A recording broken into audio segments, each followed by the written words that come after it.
ওই দিন একজন নায়িকাকে বলা হচ্ছিল, আপনি কাকে ক্ষমতা চান?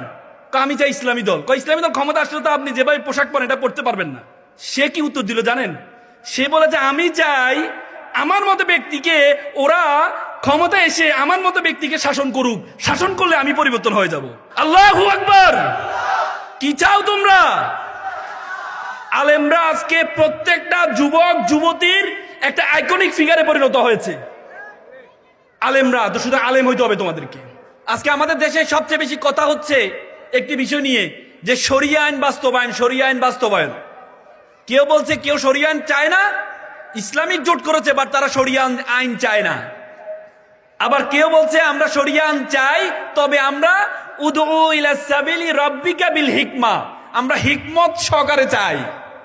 শরীয়তের শরিয়া বিধান এস্টাবলিশ করার ক্ষেত্রে শরীয়তে কিছু নিয়ম কানুন আছে, এটাকে বলে তাদাররুজ।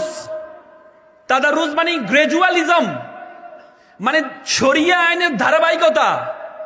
প্রথম দিনে যদি শরিয়া আইন প্রতিষ্ঠা করতে যায় তাহলে একটা বিস্ফোরণ হবে।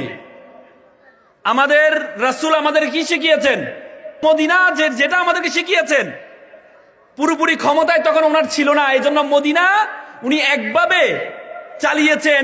যখন মক্কায় পরিপূর্ণ ক্ষমতা পেয়েছেন তখন তিনি আরেকভাবে চালিয়েছেন। যদি একদিনে শরিয়া আইন বাস্তবায়ন করা যেত তাহলে আল্লাহ তাআলা 23 বছর ধরে কোরআনকে বিভিন্ন সময় অবতীর্ণ করতেন না। একদিনে হেরা গুহায় গিয়ে জিবরাইল রাসূলকে পুরো কোরআনটা দিয়ে দিতে পারতেন, কিন্তু দেন নাই। কেন দেন নাই? কারণ কোরআন তাদাররুজে বিশ্বাসী।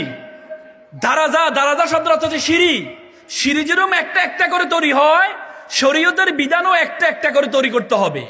ইবনে আব্বাস রাদিয়াল্লাহু তাআলা আনহুর হাদিস,